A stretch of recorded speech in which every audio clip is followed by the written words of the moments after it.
윤 소장입니다. 22년 8월 검단 신도시 소식을 전해드리도록 하겠습니다. 8월 달에는 부동산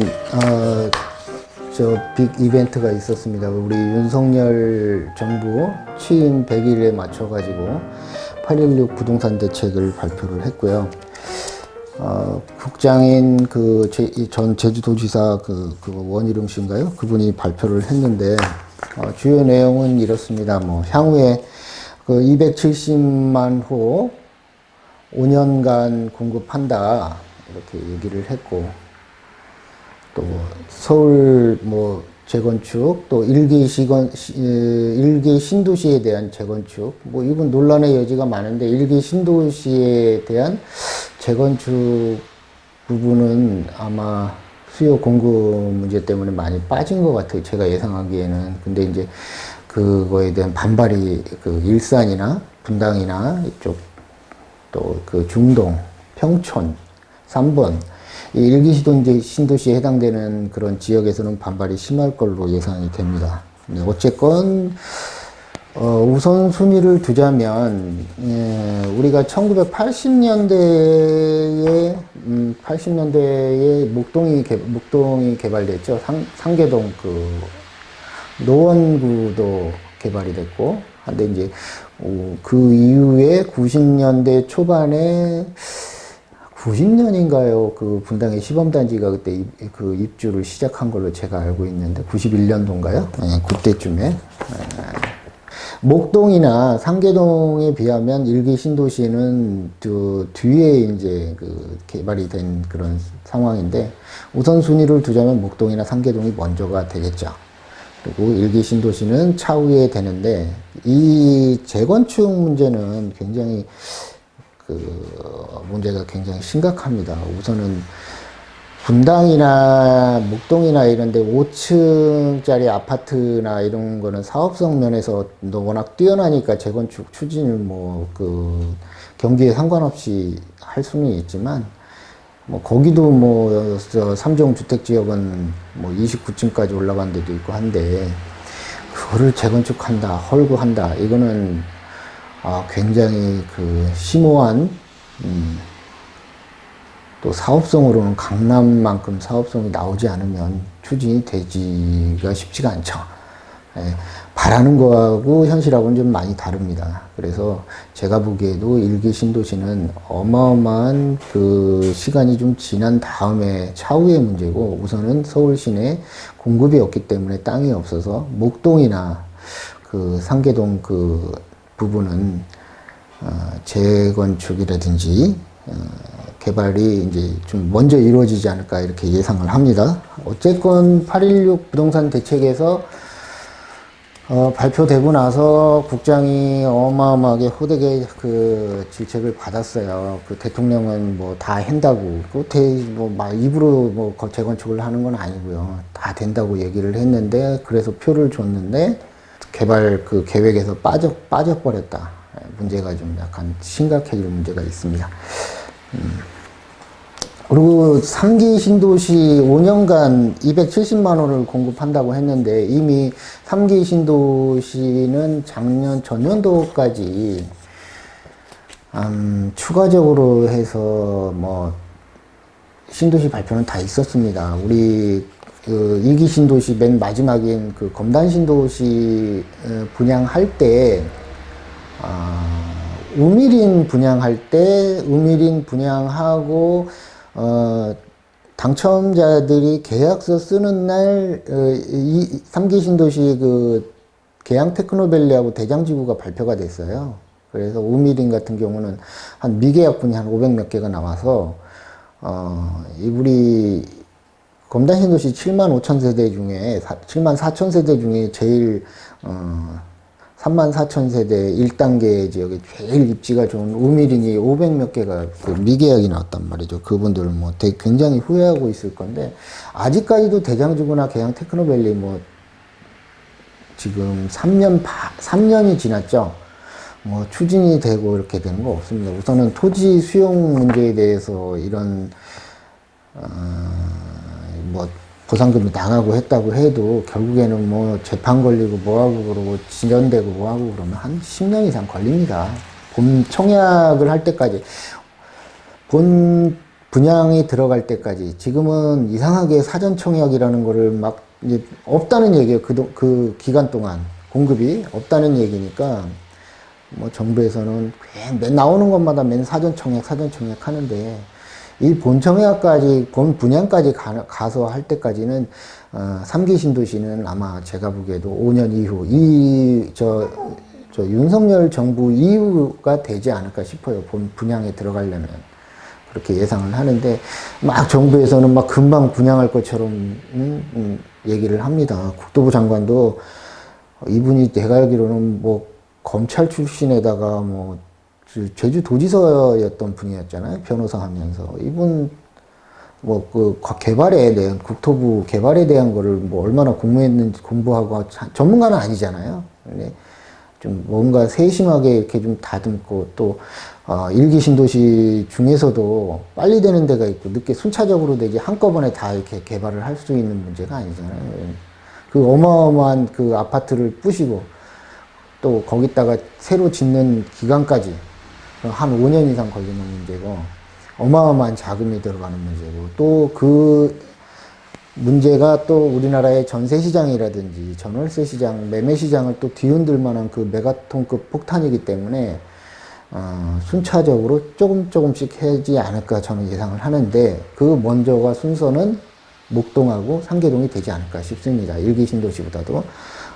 차후에 대통령 나오는 사람이 대선 후보자들은 그때는 이제 일기 신도시 추진을 한다고 할 것 같아요. 그래봐야 그 다음 그 정권에서 하지 않을까 이렇게 예상을 해봅니다. 개발이라는 게 사업성이 담보가 되지 않으면 진행이 안 되는 건데, 국가 공공개발로 이걸 한다는 거 말도 안 되는 얘기고, 지금 현 정부는 또 민간 개발에 비중을 많이 두고 있잖아요.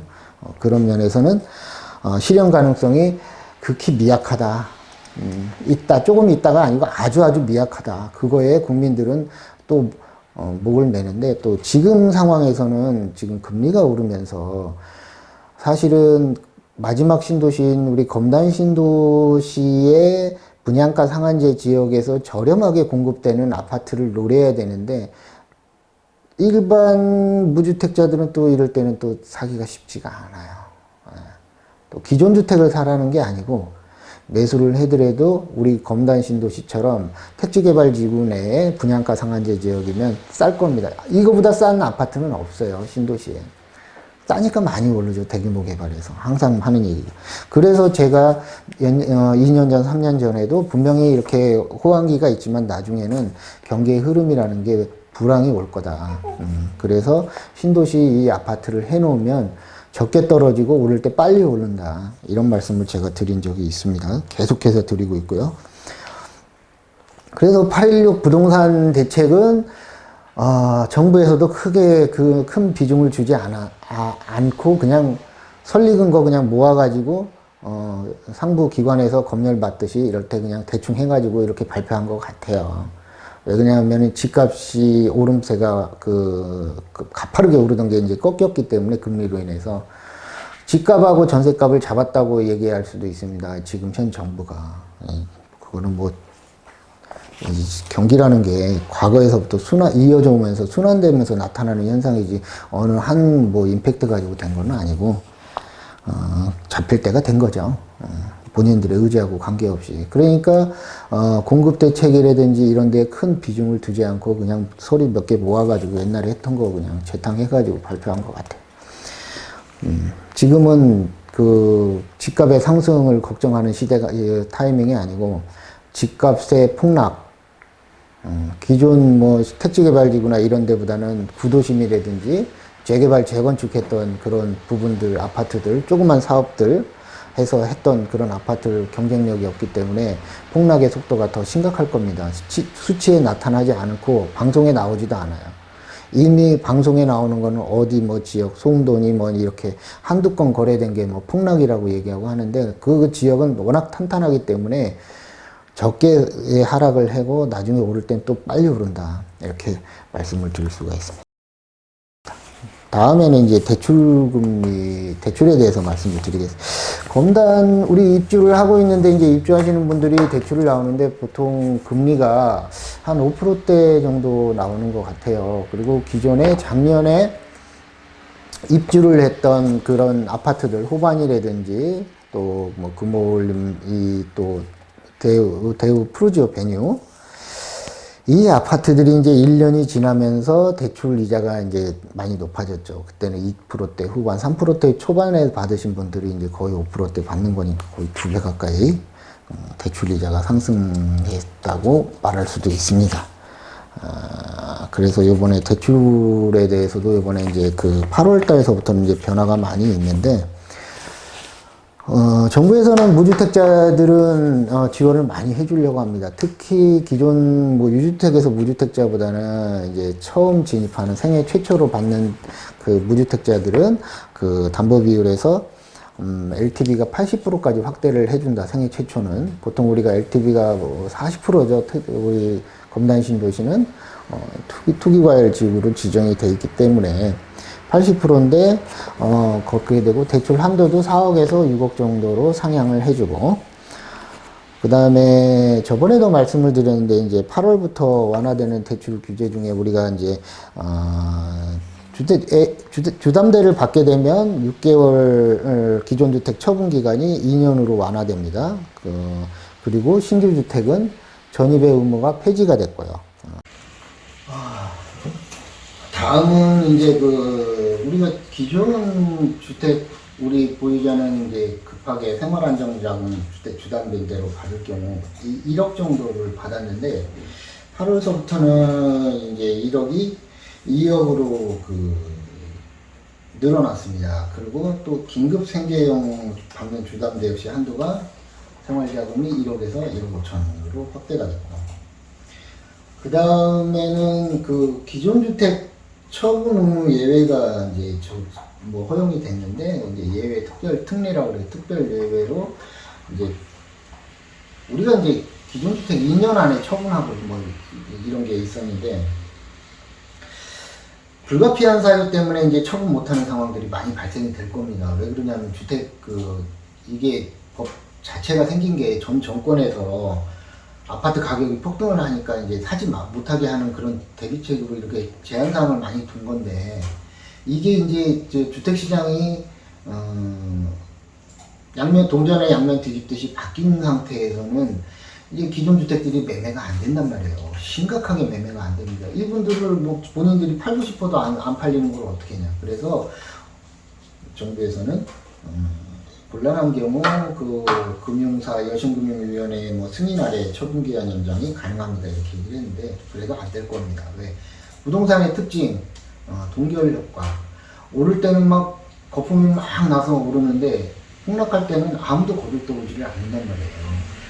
그래서 기존 주택 처분을 못해서 우리 검단신도시도 입주를 못하시는 분들이 굉장히 많아요. 굉장히 심각한 사회 문제가 될 겁니다. 이 규제라는 게 목에 걸고 할 때는 굉장히 좋은 규제가 될 수도 있지만, 그 시간이 지나서 아침 해가 뜨고 나서는 이 생명을 위협하는 그 규제가 될 수도 있고, 그래서 항상 조심해야 되고. 근데 정부는 부타임이 있단 말이죠. 제가 항상 말씀드리잖아요. 다 쓰러진 다음에 규제를 풀어줄 수도 있습니다. 다음은 15억 초과 아파트에서도 주택담보대출이 허용되어 있습니다. 저희가 이제 잔금대출 아파트 주담대가 15억 이상은 안 나왔어요. 근데 이제 이번에 이제 그게 풀어져고 8월 달에서부터 많은 변화가 있는 거죠. 그래서 이번 달에 이거 부분에 대해서 제가 말씀을 다 드리려고 해요. 그리고 이제 DTI나 DSR, 총부채 상환 비율, LTV는 뭐 우리가 40, 생애 최초는 80까지 받을 수 있죠. 근데 이제 이 부분, 소득 관련 부분에 대해서는 주택담보 비율하고 다르게 배우자까지 합산해서 허용한다. 이렇게 8월부터 이렇게 달라지는 거에 대해서 말씀을 드리겠습니다. 이거 자체가 이제 조금씩 풀어준다는 의미고, 사실은 조금 지나면 이거에 관계없이 주택시장이 더 안 좋아질 거예요. 왜 그러냐면 금방 말씀드렸듯이 동결효과라는 게 있기 때문에 금리 이게 없으신 분들은 요때 사셔야 되는데 요때 안 산단 말이죠. 그래서 사실은 아파트 하나가 아무것도 아닌 것 같지만 없는 사람에는 자산의 판단은 네가 부자냐 안 부자냐 하는 판단의 기준이 될 수가 있는 거거든요. 집이 있고 없고에 따라서. 근데 집 없는 부자는 없죠. 근데 이제 꼭 있어야 된다는 거는 아니지만 우리가 자본주의잖아요. 사회주의가 아니고 이럴 때는 주위에서 평가를 받을 때도 자산의 가치를 평가를 받을 때도 집이 있느냐 없느냐 레버리지를 줘가지고 굉장히 저는 하여튼 권합니다. 근데 자산의 불평등이 심화되는 게 없는 사람이 이때 또 안 산단 말이죠. 하락해 공포 언론에서 막 하락을 얘기할 때 사야 되는데 공포에 사서 환희해서 팔으라 그러잖아요. 주식에서 이런 말이 있는데 공포에 사지를 못해 90명은 100명 중에 그 10명 나머지 10명 중에 5명은 가만히 있고 부동자세이고 5명은 이 기회를 보면서 또 이제 기회가 온다고 대비하고 있는 거고 그래서 자산의 그 불평등이 더 심화가 됩니다. 이런 기간 동안에 있는 사람하고 없는 사람하고 차이가 또 확 나는 게 이런 기간이 지나고 나면 차이가 많이 납니다. 그래서 항상 그 검단 신도시를 제가 없으신 분들은 사라. 지금 얼마나 좋아요. 지금 요번에 올해 입주하는 그런 아파트들이 분양돼서 입주 전에 한 번씩 그 분양권 상태에서 거래를 할 수가 있는데 제가 이게 지금 실거래가를 다 뽑아서 항상 말씀을 드리잖아요. 실거래가를 뽑아서 말씀을 드리는데 저기 건반신도시 소식에도 말씀을 드리겠지만 대부분 다 다운을 씁니다. 대부분 다 다운을 쓰는데 다운을 쓰고 사라는 얘기가 아니고 그래도 그 매수할 수 있는 그 공급이 입주하는 물량이 굉장히 많아요. 올해가 아마 우리나라에서 제일 많은 데가 건반신도시인데 이때 매수를 하면 분양가가 3년 전에 했던 분양가이기 때문에 아무래도 4억대 초반이 많죠. 초중반이. 지금은 분양가 앞으로도 검단신도시 이번에 그 8월 달에 우미린 2단계에서 우미린이 한 860세 정도 분양을 해요. 우미린이 분양을 하는데 그 분양가 보면 한 4억 7천만 원, 8천만 원 정도 됩니다.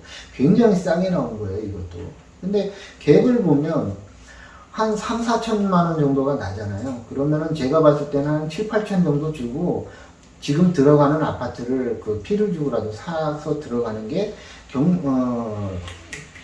경제적으로는 싸게 들어가는 겁니다. 지금 분양하는 아파트는 2년 반 뒤에 입주하는 거잖아요. 근데 지금 피를 몇 천 더 주고라도 들어가면 내가 지금 들어가면 바로 들어가서 살 수 있는 아파트잖아요. 시간이 2년 반이라는 시간을 계산을 하면 한 2, 3천 정도 프리미엄을 주고 사도 훨씬 더 저렴한 가격에 입주를 하는 거다. 1단계에 우선 입주를 하잖아. 제가 그렇게 권하고 있습니다. 근데 그 계산을 일반인들 그때 잘 못하더라고. 그 계산을. 제가 계산하기로는 이게 3, 4천만 원이 높아도 훨씬 싼 건데 지금 당장 들어갈 수 있으니까 2년 반 있다가 들어간다고. 그러니까 이럴 때 자산의 그 불평등이 심화되고 이렇게 있는 사람하고 없는 사람하고 차이가 거기서 많이 나는 것 같아요. 네, 그렇습니다. 그 다음에는 이제 환율에 대해서 전해드리겠습니다. 환율이 우리 한국은행 미국에서 이제 금리가 이제 계속 높아지고 있잖아요. 금리가 높아지는 원인은 인플레 때문에 높아지는 겁니다. 코로나가 오기 전에는 우리가 디플레 상황이었다고 분명히 제가 말씀을 드렸어요. 돈을 풀어도 물가가 안 오르는 현상. 근데 코로나가 오고 나서 갑자기 이제 생계지원금이 미국도 그렇고 갑자기 공포가 밀려왔죠. 그래서 세계를 한 바퀴 뒤집혔단 말이죠. 자본시장이. 그런 다음에 이제 그러다 보니까 이제 공급망 문제, 국수주의로 바뀌죠. 이제 봉쇄해줘. 미국도 그렇고. 그러다 보니까 공급망이 연결되어 있던 공급망 네트워크가 붕괴가 되죠. 그래서 이제 나중에는 물가 상승이 오고 뒤에 거기다가 이제 기름에 물 부은 게 불에다가 기름 부은 게 우크라이나 전쟁이죠. 그래서 인플레가 엄청 심화되었습니다.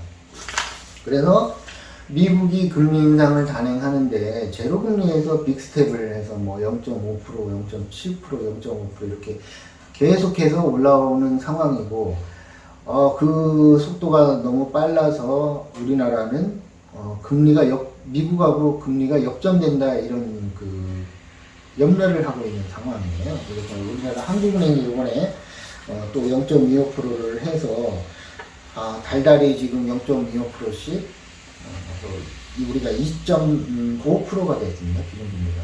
그래서 우리는 통상적으로 이 부분에서 우리가 0.25% 기준금리가 되면 한 2% 정도 플러스해서 우리 주담대가 결정이 되는데 우리는 지금 5%가 넘어가고 있단 말이에요. 그것도 이제 신용등급 1, 2등급이나 돼야지 이제 5% 겨우 갖고 나머지 부분들은 6%, 7%까지도 가잖아요. 신용이 좀 떨어지시는 분들은.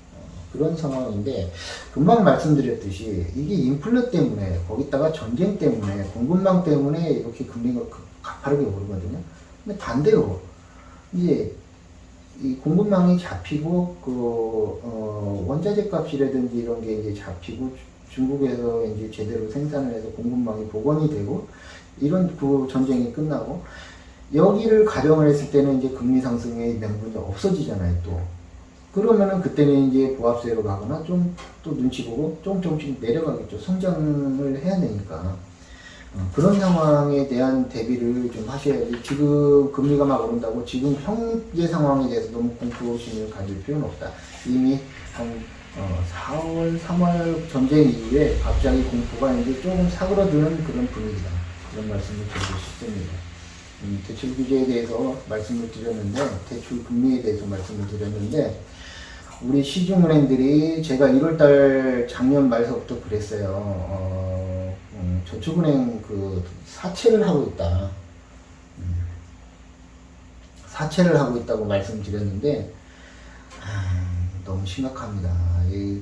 그래서 이제 정부에서 칼을 냈는데, 제가 보기에는 칼이 아니고 그냥 툭 던진 그런 말인 것 같아요. 그래서 뭐 여러 은행들 그거 금융위원회에서 조사한다고 그러는데 금융위원회하고 금융자본하고 결합이 돼 있는 그런 뭐라 그러나요? 그런 커넥션 연결되어 있는데 우리 도로나 자동차 같은 경우는 현대하고 연결되어 있고 또 항공은 대한항공하고 연결되어 있고 다 그렇잖아요. 그건 다 아는 사실이니까. 근데 이게 되겠냐 이거지. 안 되지. 칼을 들이댄 건 아니죠 사실은. 말 한마디 툭 던진 것밖에 안 되고 너무 이자 장사 많이 하고 있다. 삼성이 잘 만들면 뭐예요. 해외에서 원화에 대한 가치는 인정해주지 않고 우리는 예를 들어서 우리 옆에 있는 일본의 그 엔화 가치하고 엔화는 안전자산이잖아요. 우리는 부실자산이잖아요. 원화는 금융이 발전을 해야 되는데 땅 짓고 헤엄치기 이자 따먹기나 하고 있으니 금융이 발전할 수가 있습니까? 못하죠. 앞으로가 더 큰 문제죠. 옆에 거대한 그 중국 자산이 있는데 중국은 우리가 산업화를 거치면서 조금 잘 살게 돼 있지만 중국은 또 우리나라를 건너뛰는 그런 혁신들이 많이 일어나서 규제가 없으니까 더 많이 발전할 수 있는 잠재력을 많이 갖고 있잖아요. 인구도 많고 우리나라는 인구도 내수시장은 이만큼 있는 거고 너무 차이가 나는데 금융이 발전해야 됩니다. 근데 금융이 우리나라는 글쎄요. 더 이상 말을 하기가 좀 그렇네요. 그 다음에 이제 더 심각한 문제가 있습니다. 이게 환율인데 우리가 1120원대 1200 지금 1350원대 지금 환율이 계속 급등하고 있는데 심각합니다. 올해까지는 계속 환율이 안 좋을 것 같아요. 그래서 환율이 급등하게 되면은 수출하는 물건에 대해서는 우리가 이자 달러로 받으니까 좋은 상황이 되지만 반대로 우리가 수입하는 에너지나 석유나 가스나 이런 거에 대해서는 적정한 게 좋은데 이렇게 그 고환율 상황에서는 굉장히 안 좋은 상황이죠. 그런 부분도 지금 이렇다. 한 가지 더 말씀을 드리겠습니다. 국가에서 우리 대한민국에서 그 내년도 예산을 발표를 했어요. 그래서 했는데 총 이제 639조, 640조 정도 발표를 했고, 삼성이 한 300조 이번에 매출 기록할 거라 그러는데, 우리 1년 예산의 한 절반 정도가 삼성 매출에서 비슷하고. 근데 거기서 우리가 이제 그동안에 코로나 때문에 확장 재정 전 정부는 썼고, 저는 그게 맞다고 생각을 하고, 이제 그걸로 인해서 국가 부채가 좀 올라가고 이러니까, 이제 현 정부에서는, 건전 재정을 지향한다 해서 이제 좀 많이 줄인 것 같은데, 이게 성장을 하려면 또 추경 예산 해가지고 또 많이 할 거면 돈을 많이 풀 거라고 예상을 합니다. 근데 이제 중요한 거는 제가 보는 건 그게 아니고, 국토부 예산 비중이 얼마냐, 국토부의 예산이 어느 사업에 이렇게 좀 쓰이려고 내년 예산을 책정을 했느냐, 이거를 좀 들여다보고 싶고요. 국토부 예산은 한 55.9조니까 한 56조 정도, 전년 대비해서 한 7% 정도 감소를 했다고 합니다. 많이 깎인 거죠. SOC 우리가 뭐 도로나 항만이나 항공, 또 우리 GTX 한 20조 정도 편성이 됐고, 나머지는 이제 여기 모빌리티나 UAM 그 도심 항공 산업, 우리가 기존에 지금 전기차로 넘어가 있는 상황에서 전기차 애프터 다음은 도심 항공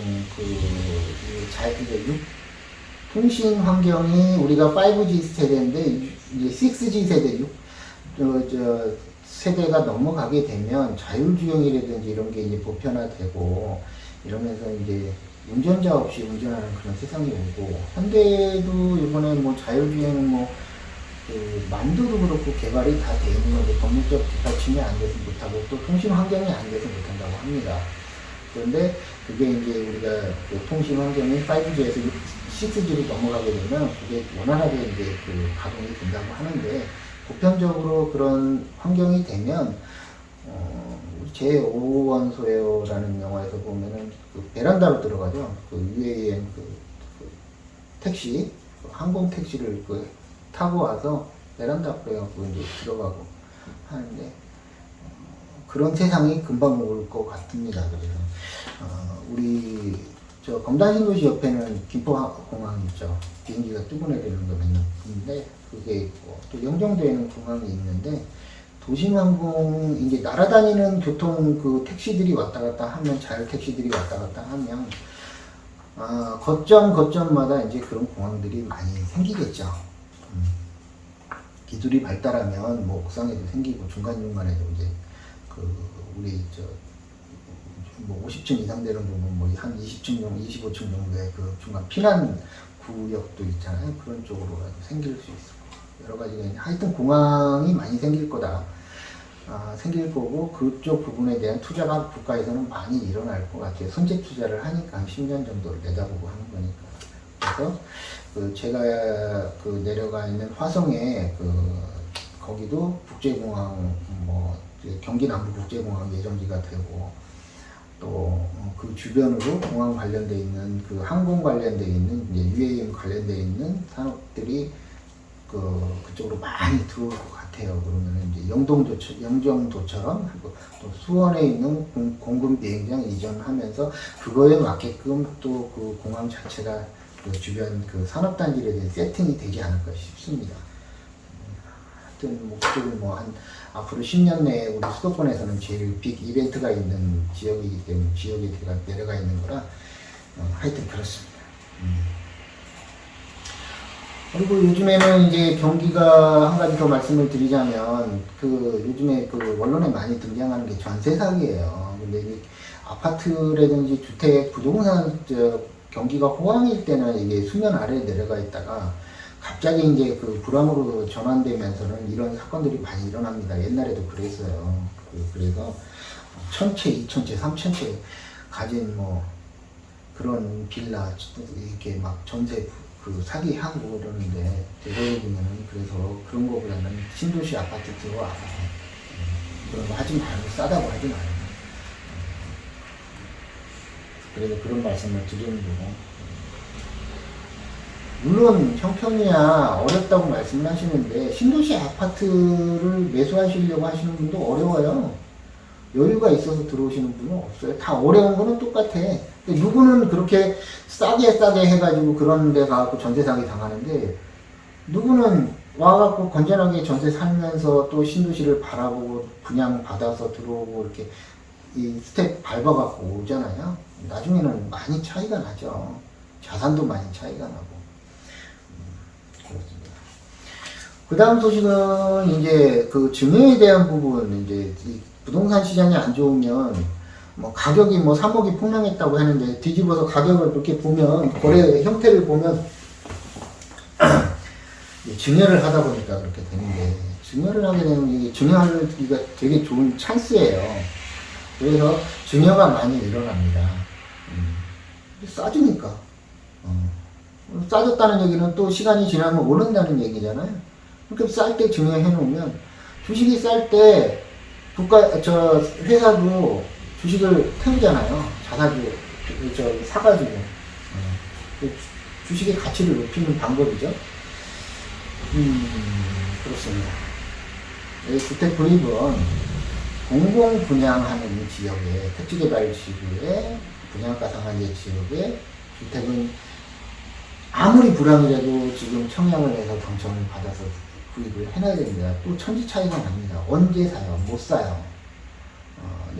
구도심에 뭐 이런 주택을 매수하라는 얘기가 아니고, 검단 신도시, 마지막 신도시이기 때문에 분양이 없어요, 지금 올해 내내. 뭐 분양 제가 일주일마다 한 번씩 전국에 분양하는 소식을 제가 체크를 해보면, 두세 군데 체크를 해보면, 아파트만은 아파트도 없어, 지금 투자하는 말. 제가 안 하잖아요, 분양권이 이제. 검단 신도시에 아파트를 매수를 하고, 들어오는 게 맞다. 말씀을 드리고 있습니다.